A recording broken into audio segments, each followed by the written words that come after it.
വൈദുവിനെ തന്നെ തുറിച്ചു നോക്കുകയായിരുന്നു. അവനെന്തോ നാണക്കേടും അപമാനവും തോന്നി. സിനിമയിൽ വന്നതിന് ശേഷം ആദ്യമായാണ് ഇങ്ങനെയൊരു അനുഭവം. കോട്ടൺ എടുത്തോളൂ, ബാൻഡേജ് സ്റ്റിക്കർ ഒട്ടിച്ചു തരാം. അവൻ കയ്യിലെ പഞ്ഞി എടുത്തു മാറ്റിയപ്പോൾ അവൾ സ്റ്റിക്കർ ഒട്ടിച്ചു കൊടുത്തു. അവൻ അവളുടെ മുഖത്തേക്ക് തന്നെ ഉറ്റുനോക്കി. പക്ഷെ അവൾ അവനെ ശ്രദ്ധിക്കാതെ തൻ്റെ ജോലിയിലേക്ക് തിരിയുകയും ചെയ്തു. അവൻ പോയി കഴിഞ്ഞപ്പോൾ മറ്റു 2 പെൺകുട്ടികൾ വൈദുവിനെ പിടിച്ചു. അവളെ അന്തം വിട്ടു നോക്കി. വൈദു, ഇപ്പം വന്ന ആളിനെ നിനക്കറിയില്ലേ? ഇല്ല, ഞാനിപ്പോഴാ കാണുന്നേ. അവളുടെ നിഷ്കളങ്കമായ മറുപടിയിൽ അവർ പരസ്പരം മിഴിച്ചു നോക്കി. എൻ്റെ പൊന്നു വൈദു, നീ ഒട്ടും അപ്ഡേറ്റ് അല്ലല്ലേ? ആ പോയതാണ് യൂത്ത് ആക്ടർ വിക്രം ഗോപിനാഥ്. സിനിമ നടനാണോ? എനിക്കറിയില്ല ദീപേ, സിനിമ കണ്ടിട്ടൊക്കെ വർഷങ്ങളായി. അവളൊരു നെടുവീർപ്പോടെ അടുത്ത രോഗിയെ അറ്റൻഡ് ചെയ്തു. ദീപയും സൗമ്യയും വേദനയോടെ അവളെ നോക്കി. അല്ലെങ്കിലും തങ്ങളെപ്പോലൊരു ജീവിതമല്ലല്ലോ അവളുടേത്. അവരൊന്ന് നെടുവീർപ്പിട്ടുകൊണ്ട് ജോലിയിലേക്ക് തിരിഞ്ഞു. കയ്യിൽ ബാൻഡേജ് ചുറ്റിയിരുന്നു വിക്രത്തിൻ്റെ. 3 ആഴ്ച റെസ്റ്റ് എടുക്കണമെന്നും പറഞ്ഞു. ഫാസ്റ്റ് ഫുഡ് ഒരുപാട് കഴിക്കുന്നത് കൊണ്ട് തന്നെ ബ്ലഡിൽ ചീത്ത കൊളസ്ട്രോളിൻ്റെ അളവും കൂടി വന്നിട്ടുണ്ട്. പക്ഷേ അപ്പോഴെല്ലാം വിക്രത്തിൻ്റെ മനസ്സിൽ തന്നെ ഗൗനിക്കാത്തത് തന്നെ കണ്ടതായി പോലും ഭാവിക്കാത്ത അപരിചിതയായ ഒരു പെൺകുട്ടിയുടെ മുഖമായിരുന്നു. എത്ര പേരാണ് തന്നെ കാണുമ്പോൾ സെൽഫി എടുക്കാനും ഒക്കെ വരുന്നത്. എത്ര ഉദ്ഘാടനങ്ങൾക്ക് പോകാറുണ്ട്. അവിടെയൊക്കെ ഒരുപാട് ജനക്കൂട്ടം തന്നെ ഉണ്ടാകാറുണ്ട്. അവൾ മനഃപൂർവ്വം തന്നെ മൈൻഡ് ചെയ്യാതിരുന്നത് എന്ന് തന്നെ ഉറപ്പിച്ചു അവൻ. ഒപ്പം ഒരിക്കലും മറക്കാതിരിക്കാൻ ആ മുഖം ഓർമ്മയിൽ പതിപ്പിച്ചു വെക്കുകയും ചെയ്തു. അച്ഛൻ്റെ മാലയിട്ട ചിത്രത്തിലേക്ക് അവൾ നോക്കി. എന്തിനാച്ചാ എന്നെ തനിച്ചാക്കി അനാഥയാക്കി പോയത്? ആദ്യം അമ്മ പോയി, പിന്നെ അച്ഛനും എന്നെ കൂടി കൊണ്ടുപോയിരുന്നില്ലേ? മുട്ടിൽ മുഖം പൂഴ്ത്തി അവൾ പൊട്ടിക്കരഞ്ഞു പോയിരുന്നു.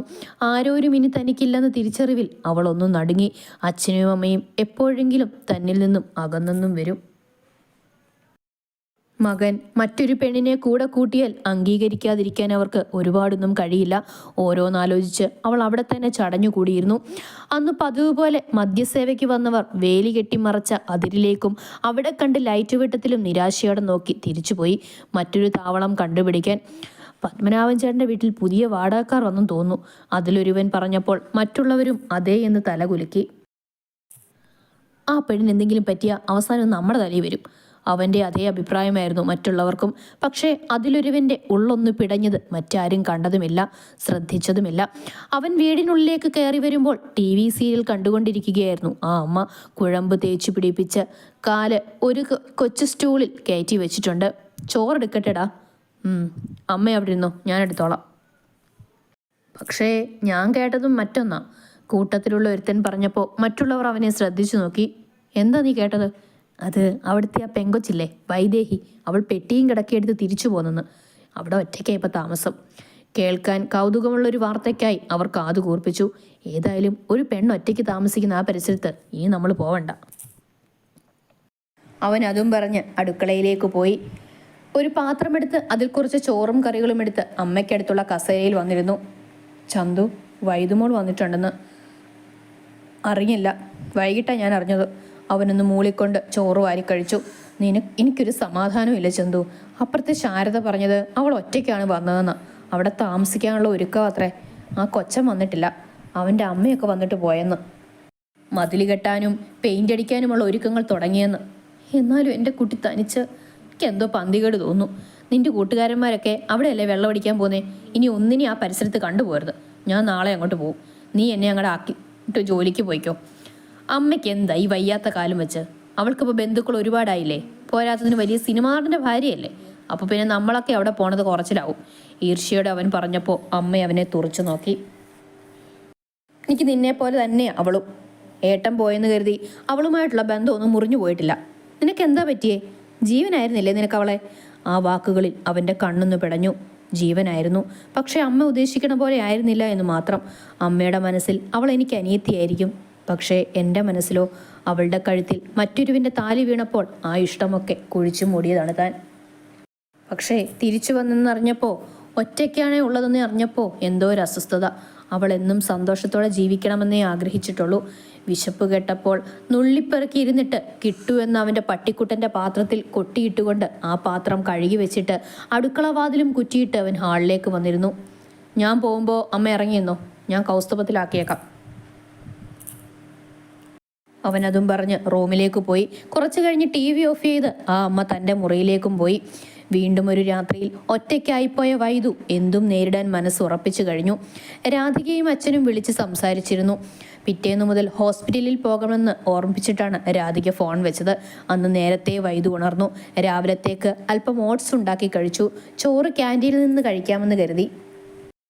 8 മണിയോടെ മുറ്റത്തൊരു ബൈക്ക് വന്നു നിന്നപ്പോൾ വൈദു മുറ്റത്തേക്കിറങ്ങി. ഉണ്ണിയമ്മേ, സന്തോഷത്തോടെ അവൾ വിളിച്ചപ്പോൾ അവർ വന്ന് അവളെ നെഞ്ചോട് ചേർത്തു. സങ്കടം തികട്ടി വന്നപ്പോൾ വൈദു ഒരു കൊച്ചു കുഞ്ഞിനെ പോലെ ആ അമ്മയുടെ മാറോട് ചേർന്ന് നിന്നു. അറിഞ്ഞില്ല കുട്ടിയെ, ആരും പറഞ്ഞുമില്ല. നിനക്കൊന്ന് വിളിച്ചുവിടായിരുന്നോ? ആരും ഇല്ലാണ്ട് ഇവിടെ ഇങ്ങനെ ഒറ്റയ്ക്ക്. അമ്മേ, ഞാൻ ഇറങ്ങട്ടെ, ചന്തു ബൈക്കിൽ കയറിയിരുന്നു കൊണ്ട് പറഞ്ഞു. അവൻ തന്നെ നോക്കുന്നുകൂടിയില്ല എന്നറിഞ്ഞപ്പോൾ വൈദു അവനെ വേദനയോടെ നോക്കി. ചന്തുവേട്ടൻ എന്താ എന്നോട് മിണ്ടാത്തെ? ചിലമ്പിച്ചു പോയിരുന്നു ആ ശബ്ദം. അവൻ്റെ നെഞ്ചിലാണ് അത് കൊണ്ടത്. നിനക്കിപ്പോൾ ഈ ലോകത്ത് ബന്ധുക്കളായി നിങ്ങൾ രണ്ടാലുമേ ഉള്ളൂ, എന്നിട്ടും മിണ്ടാതെ പോവാണോ? അതിന് നിനക്ക് വലിയൊരു കുടുംബമില്ലേ? ഭർത്താവ്, കുടുംബം, അങ്ങനെ. വൈദു തല കുനിച്ച് നിന്നുപോയി. അവനെന്തോ അത് കണ്ടിട്ട് സങ്കടം വന്നു. അവൻ ബൈക്കിൽ നിന്നിറങ്ങി അവളുടെ അടുത്തേക്ക് വന്നു. സങ്കടപ്പെടുത്താൻ പറഞ്ഞതല്ല വൈദു. അങ്ങോട്ട് പോയ പിന്നെ നീയല്ലേ ഞങ്ങളെ മറന്നുപോയത്? ഇവിടെ വന്നിങ്ങനെ ഒറ്റയ്ക്ക് താമസിച്ചിട്ടും ഞങ്ങളോടൊരു വാക്ക് പറയാൻ നിനക്ക് തോന്നിയില്ല. അത്രയേ ഉള്ളൂ അല്ലേ നിനക്ക് ഞങ്ങൾ രണ്ടാളും? വൈദു കണ്ണു നിറച്ചുകൊണ്ട് അവനെ നോക്കി. അതവൻ്റെ നെഞ്ചിലൊന്ന് കൊളുത്തി വലിക്കുകയും ചെയ്തു. ചന്തു, മതി, ഓരോന്ന് പറഞ്ഞ് നീ അതിനെ കരയിക്കാതെ. കയറി ഭാഗത്തേക്ക്, ജോലിക്ക് പോകാൻ സമയമാകുന്നല്ലേ ഉള്ളൂ.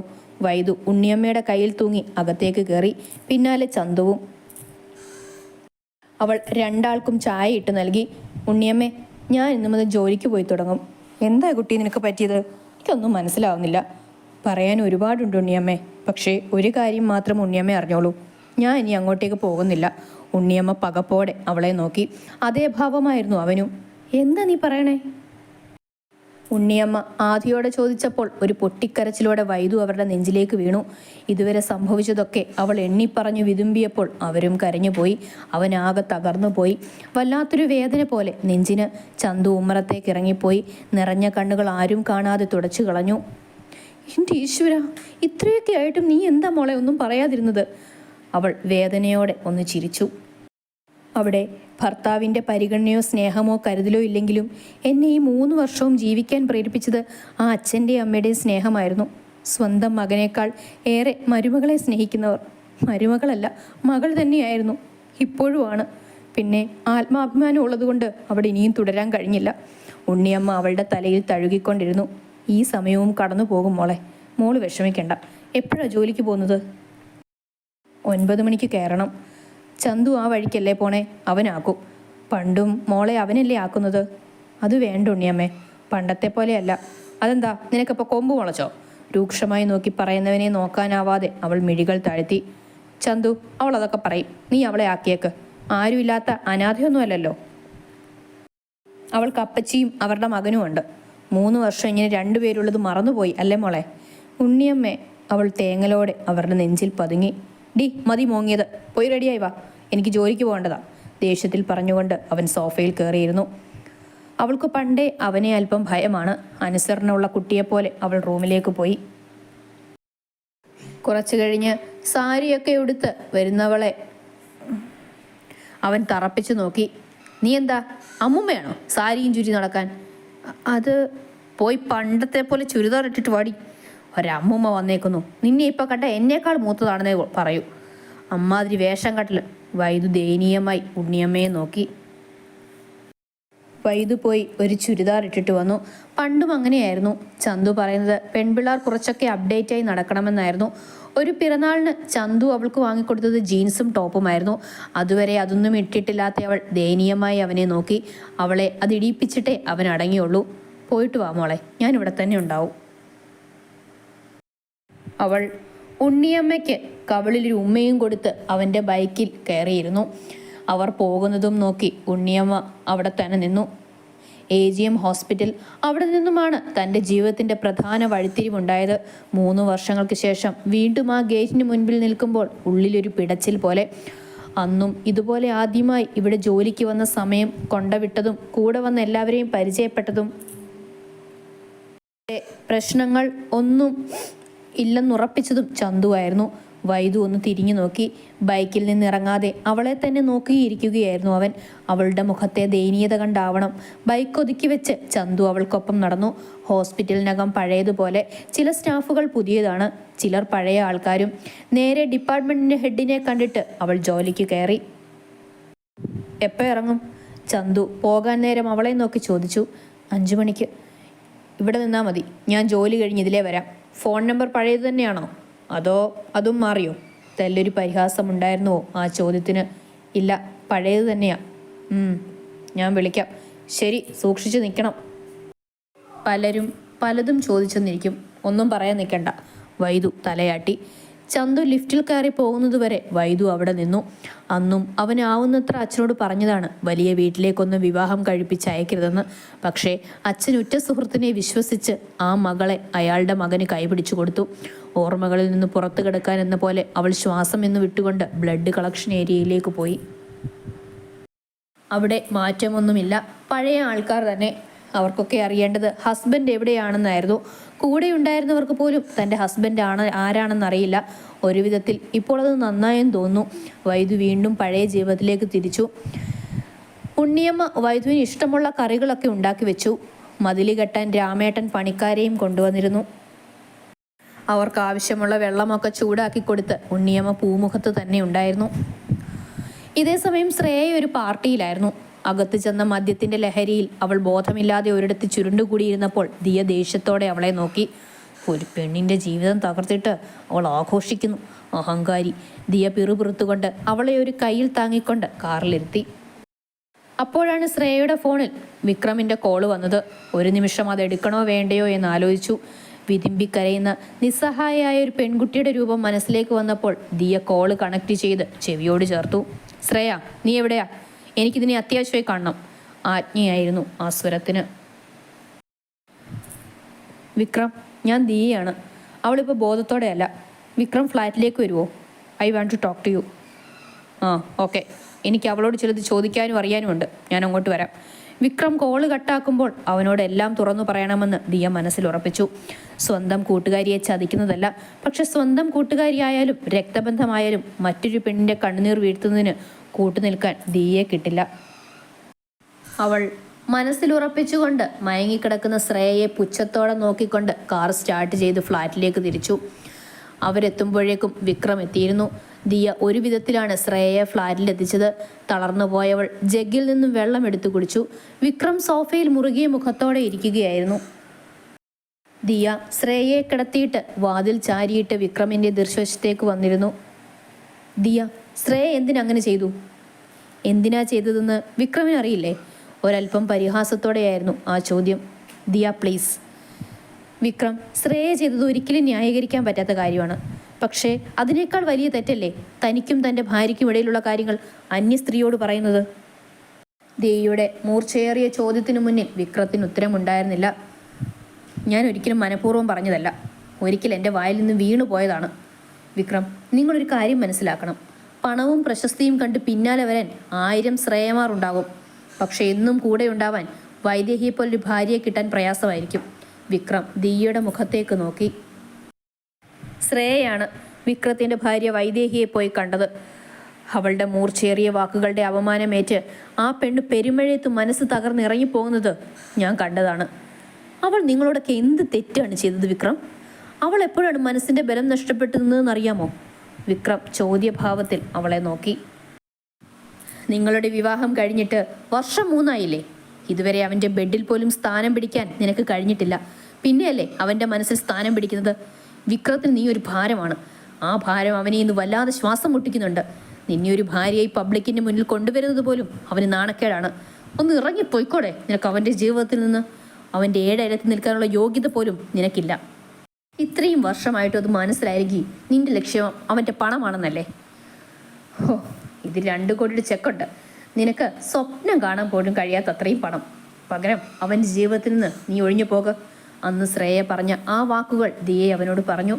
ഒരു ഭാര്യ എന്ന നിലയിൽ അവളൊരു പൂർണ്ണ പരാജയമാണെന്ന് മറ്റൊരു സ്ത്രീ പറഞ്ഞാൽ ഞാനാണെങ്കിൽ ആത്മഹത്യ ചെയ്യുമായിരുന്നു വിക്രം. പക്ഷെ ആ കുട്ടി തൻ്റെ ജീവിതത്തിൽ നിന്ന് ഒഴിവായി പോവുകയാണ് ഉണ്ടായത്. അവൻ തല കുനിച്ച് ഇരുന്നു. പറയാൻ യാതൊരു മറുപടിയും അവൻ്റെ പക്കലുണ്ടായിരുന്നില്ല. ദിയ, ഞാൻ ഒരിക്കലും അവളെ സ്നേഹിച്ചിട്ടില്ല, ഭാര്യയെ കണ്ടിട്ടില്ല. സത്യമായിട്ടും അവൾ ഒരിക്കലും എൻ്റെ ചോയ്സ് അല്ലായിരുന്നു. എനിക്ക് ഇനിയും അവളെ ഭാര്യയായി കാണാൻ പറ്റില്ലടോ. എങ്കിൽ താൻ അവളെ ഡിവോഴ്സ് ചെയ്ത് തന്നോടൊപ്പമുള്ള ജീവിതത്തിൽ നിന്ന് അവൾക്ക് ശാപമോക്ഷം കൊടുക്കുക. ഹൃദയത്തിൽ എവിടെയോ ഒരു പോറൽ വീണതുപോലെ തോന്നി അവന്. അവൻ്റെ കണ്ണുകളിലെ വിവേചിച്ചറിയാനാവാത്ത ഭാവം ദിയ സൂക്ഷിച്ചു നോക്കി. തനിക്കിനിയും സമയമുണ്ട് വിക്രം, ആലോചിച്ചൊരു തീരുമാനത്തിലെത്ത്. പക്ഷെ അതിൻ്റെ അവസാനം വൈദേഹിയുടെ കണ്ണീരല്ല, പുഞ്ചിരിയാണ് വിടരേണ്ടത്. ഒന്നുകിൽ താനൊപ്പമില്ലാത്തൊരു ജീവിതം, അല്ലെങ്കിൽ തന്നോടൊപ്പമുള്ളൊരു ജീവിതം. ഇതിലേതായാലും അവളുടെ കണ്ണുകൾ നിറയാൻ പാടില്ല. അത്രയും പാവം ഒരു കുട്ടിയാണ് ഞാൻ എൻ്റെ അനുജത്തിയായി കണ്ടുപോയി. കുറച്ചു നേരത്തിന് ശേഷം വിക്രം എഴുന്നേറ്റു പോകാൻ തയ്യാറായി. വിക്രം പോകാനാഞ്ഞ വിക്രം ദിയ വിളിക്കുന്നത് കേട്ട് തിരിഞ്ഞു നോക്കി. കാളിദാസ കവിയുടെ വിക്രമോർവശീയം വായിച്ചിട്ടുണ്ടോ താൻ? ഇപ്പോൾ എന്തിനാണ് അങ്ങനെയൊരു ചോദ്യമെന്ന് അവൻ്റെ മുഖഭാവത്തിൽ നിന്ന് അവൾ മനസ്സിലാക്കി. അതിലെ നായകൻ വിക്രമനായ പുരുരവസാണ്. നായിക അപ്സരസായ ദേവസുന്ദരി ഉർവശിയും. പലവട്ടം പിരിയേണ്ടി വന്നിട്ടും സ്വന്തം പ്രണയത്തിൻ്റെ ശക്തിയിൽ വീണ്ടും ഒന്നു ചേർന്നവർ. തൻ്റെ ജീവിതത്തിലും ഉർവശിയുണ്ട്, പിരിഞ്ഞിട്ടും തനിക്ക് വേണ്ടി കാത്തിരിക്കുന്നവൾ. ആ ജീവിതം തള്ളിക്കളഞ്ഞിട്ട് താൻ എവിടെ പോയാലും തനിക്ക് സമാധാനം കിട്ടില്ലടോ. വിക്രം തറഞ്ഞു നിന്നുപോയി. നടക്കുമ്പോഴും കാറിൽ കയറുമ്പോഴും വിക്രത്തിൻ്റെ മനസ്സിൽ ദിയ പറഞ്ഞ കാര്യങ്ങളായിരുന്നു. വിക്രം താനാണ്. അപ്പോൾ ഉർവശി സ്വന്തം ഭാര്യയുടെ യഥാർത്ഥ പേര് പോലും അറിയാത്തൊരു ഭർത്താവായിരുന്നു അവനപ്പോൾ. വൈദു എന്നും വൈദേഹി എന്നും മാത്രമേ അവനറിയാവൂ.